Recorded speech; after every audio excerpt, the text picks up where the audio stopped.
everyone, good morning again. This is Prashant from Ashram Farms with yet another video. Today we're going to be doing some transplanting, and these are ash gourds. So we planted them, if you come over here, we planted them back in March 3rd. The label over there says March 3rd over here. 33 stands for March 3rd.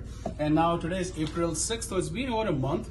And these ash gourds, if you can zoom in on this one, you will see that they are getting a bit leggy, but they are good to be transplanted. This is a 50 cell tray, so it takes a little bit more soil than the 128 cell tray, which is kind of tiny. I'll show you that in a different video. But these are just about ready for transplanting in a kind of a solo cup type of a cup. And this gives us more time to kind of let them grow and mature before we put them out in the greenhouse, or you want to put them out directly in the field. So either way works. But today we're going to be talking about ash gourd. So this is not a vegetable that's very commonly available here in New Jersey or in the US.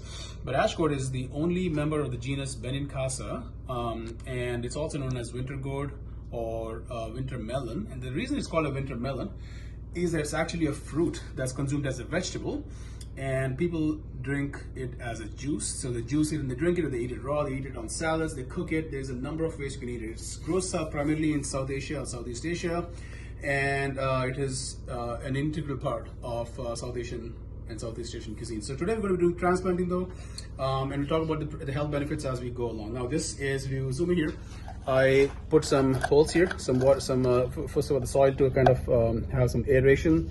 So we used a drill. I don't know how you guys do it, but I typically do a drill and just drill some holes in it. I find it's the easiest way to do it. I got my potting soil right here. I use the Fox Farm ocean variety, and I like it a lot. It has a lot of natural nutrients, phosphorus, and so on and so forth. And then we can put some earthworm castings, which I have in here. So let's get to it.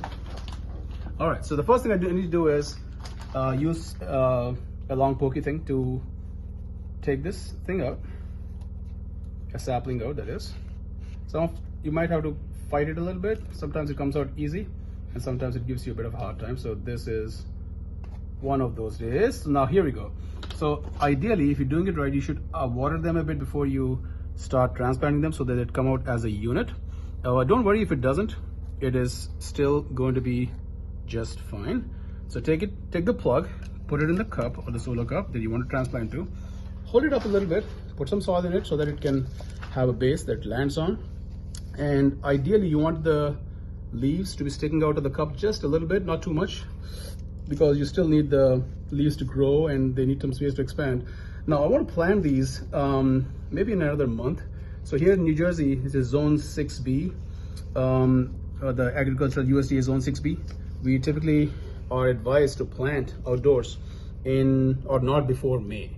So we want to hold off on transplanting it outside as much as possible, because the frost might get to it sometimes. We lost a lot of crops or vegetables to frost in past seasons, so we've learned a lesson. But that's basically how you do it. You see that it's sticking out just a little bit, and you have enough soil to cover it on all sides. Now, as I mentioned before, ash gourd is a very nutritious vegetable. It's a prebiotic, meaning that it produces good bacteria in your stomach. It's also used as an antacid, so it can help you with with your acidity if you have it.